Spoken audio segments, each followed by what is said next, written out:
Pak Bambang akan bahas mengenai pemupukan. Silakan Pak Bambang. Ya, jadi ini untuk tanaman umur 1 bulan setelah tanam, 1 bulan lebih lah, kurang lebih 1 bulan seminggu setelah tanam. Nah, kita akan masuk ke program perawatan tanaman selanjutnya.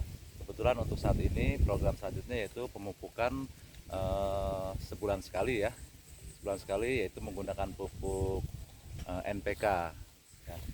Pupuk NPK-nya yang kita pakai di Ponda Pupam yaitu pupuk NPK yang kita bikin sendiri, yaitu menggunakan pupuk tunggal, Urea, TSP, dan KCL. Nah, pupuk yang kita bikin ini, kebetulan pupuk ini kita bikin dengan kandungan 20-20, bukan 16-16 yang seperti banyak dipakai oleh para petani pekebun alpukat pada khususnya. Gitu. Nah, proses ini kita namakan pemupukan itu dengan sebutan atau biasa istilahnya kita bilang pupuk top dressing. Top dressing ya top istilahnya dressing. ya. Jadi top dressing ini pemupukan di sekitar perakaran pohon dengan dosis kurang lebih sekitar 200 sampai 300 gram per pohon. Nah, caranya seperti ini. Oke, jadi ditaburkan di bawah tajuk ya Pak ya. Pohon, ya. Oke. Nah, untuk sekitar 300 gram ini, 250 sampai 300 gram ini kurang lebih sekitar 4 kepalan tangan. Oke, Bapak Ibu, 4 kepalan tangan ukurannya ya. Ya. Oke. Nah, yang perlu diperhatikan pada saat pemupukan sistem top dressing ini, yang pertama kita harus lihat dulu kondisi tanaman, umur tanaman ya.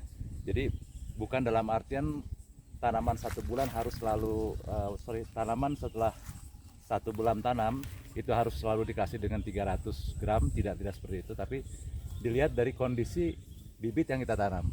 Oke. Dengan ukuran kondisi tanaman bibit yang kita tanam ini kurang lebih tinggi sekitar 2 meter. Nah, otomatis perakaran dia sudah sangat bagus, sudah kuat. Jadi dia bisa nerima pupuk dengan dosis yang tadi saya sebutkan. Oke. Kemudian yang harus diperhatikan pula yaitu kapan menggunakan cara top dressing ini. Yang paling bagus yaitu pada saat masuk ke musim penghujan. Tujuannya agar supaya ketika kita menaburkan pupuk, kita mengaplikasikan pupuk ini bisa langsung terurai melalui hujan, dan bisa langsung diserap oleh tanaman. Oke, jadi dengan musim hujan itu mempercepat penyerapan pupuk ke dalam tanah ya Pak ya? Betul. Oke. Itu satu itu. Terus selain di musim hujan, saya tidak menyarankan dengan seperti ini karena proses penguapan akan sangat tinggi tergantung dari suhu.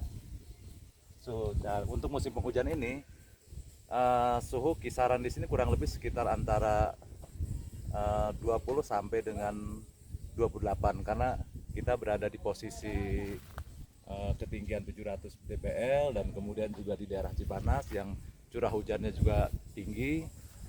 Jadi dengan aplikasi sistem top dressing ini sangat tepat untuk diterapkan di perkebunan ini. Jadi kemudian, di luar musim hujan tidak direkomendasikan ya Pak ya? Tidak disarankan, kecuali dia langsung ditutup, gitu. Langsung ditutup area pupuk itu langsung ditutup dengan tanah, kemudian disiram dengan air itu untuk di musim kemarau. Kemarau ya. Jadi Bapak Ibu, kalaupun di musim kemarau itu pemberian dengan pupuk seperti ini itu harus ditutup dan kemudian disiram ya supaya ada penyerapan yang lebih cepat ke tanah. Sebetulnya tujuannya sih karena penanam, dilihat dari jumlah tanaman ya. Karena jumlah tanaman yang kita tanam ini lebih dari 500 pohon,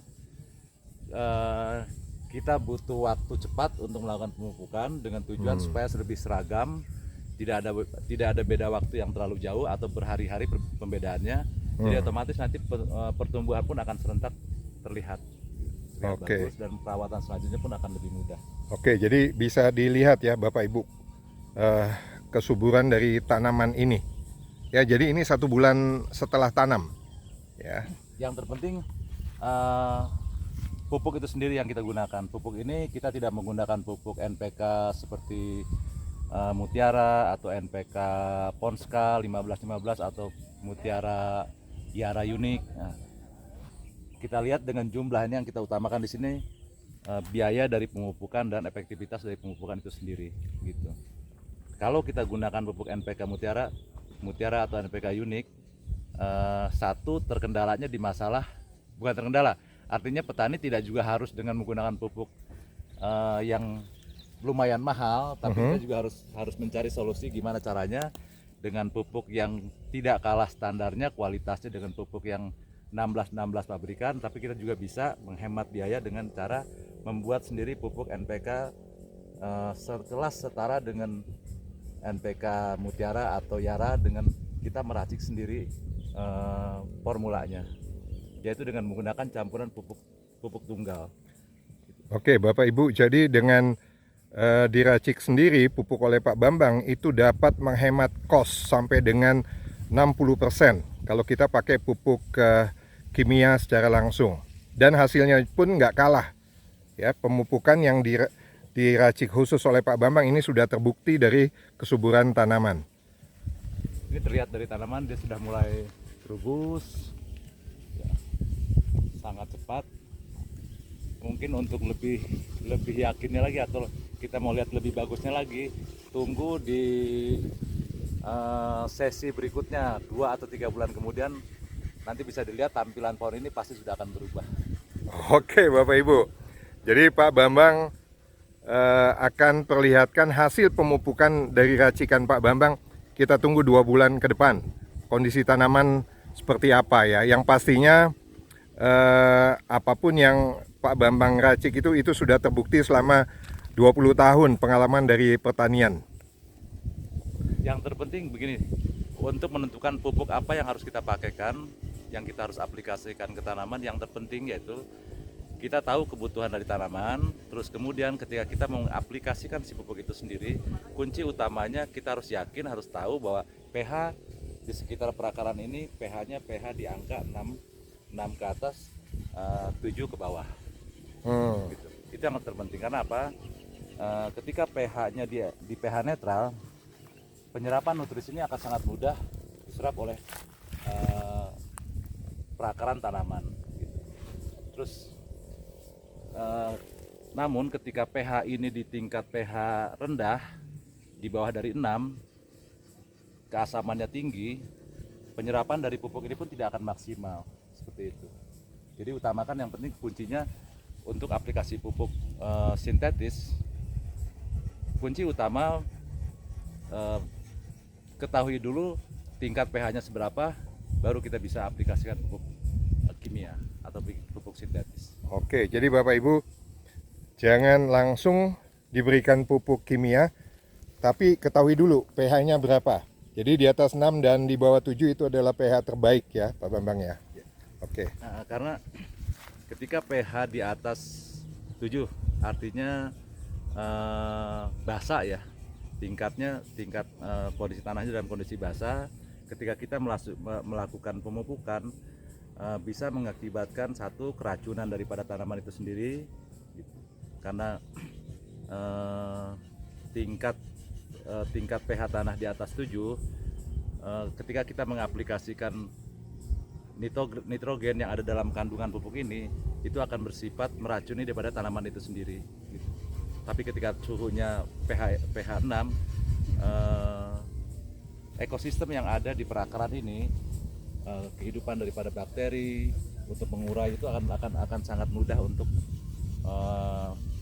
bersimbiosis dengan akar tanaman.